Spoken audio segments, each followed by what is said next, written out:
Electoral bond में जो कंपनियां पहले क्या थी कि आप चंदा तभी दे सकते हैं, आपका जितना प्रॉफिट है उसके 7.5% से ज़्यादा आप चंदा नहीं दे सकते हैं। और हकीकत भी है कि भैया 7.5% कोई भी अपने प्रॉफिट का एक राजनीतिक पार्टी को चंदा दे दे, इससे ज़्यादा क्यों देगा।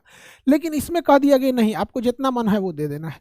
तो एक ये गड़बड़ थी कि भैया इतना काहे चंदा देंगे आप। दूसरा कि रेवेन्यू, रेवेन्यू मतलब होता है कि टोटल आपने कितना सेल कर दिया, वो आपका प्रॉफिट नहीं होता है। रेवेन्यू जैसे कोई सब्जी वाला 100 रुपये बेचा तो 100 रुपये उसका रेवेन्यू है, 100 रुपये उसका प्रॉफिट नहीं है। तो पहले ये था कि रेवेन्यू का 10% ही आप चंदा दे सकते थे, इसमें कह दिया गया नहीं जितना मन दे दीजिए यहाँ पे। तो यहाँ तक तो समझ में आता है कि भैया हाँ प्रॉफिट में है, रेवेन्यू में है तो चंदा दे रहे हैं। हद तब हो गया जब इलेक्टोरल बॉन्ड के माध्यम से लॉस मेकिंग कंपनी भी चंदा देने लगी।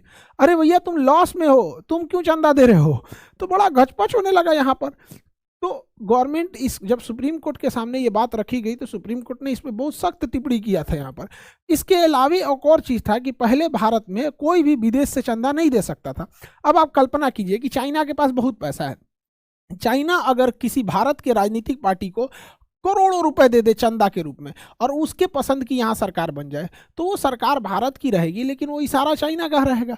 इसलिए भारत में ये बैन लगाया गया था कि कोई भी विदेश से चंदा नहीं ले सकता है। लेकिन इलेक्टोरल बॉन्ड में एक समस्या थी कि कोई भी विदेश की कंपनी, यहाँ मदर कंपनी है, वो अपनी एक छोटी सी कंपनी इंडिया में डाल देगी। इसे हम लोग सेल कंपनी या डॉटर कंपनी कह देंगे, सब्सिडरी कहिए या सेल कंपनी कहिए। अब ये चाइना से डायरेक्ट चंदा नहीं आ सकता, अब यहाँ से इस पार्टी में, इस कंपनी में चंदा आएगा और ये कंपनी फिर इंडिया में चंदा दे सकती है अलग अलग राजनीतिक पार्टियों को। ये तो बहुत चिंता का विषय है। इलेक्टोरल बॉन्ड के माध्यम से ये पॉसिबल था। तो ये सारी चीज़ों को सुप्रीम कोर्ट के समक्ष जब रखा गया तो सुप्रीम कोर्ट ने सरकार से पूछा। सुप्रीम कोर्ट के 5 संवैधानिक जजों की पीठ ने पूछा था।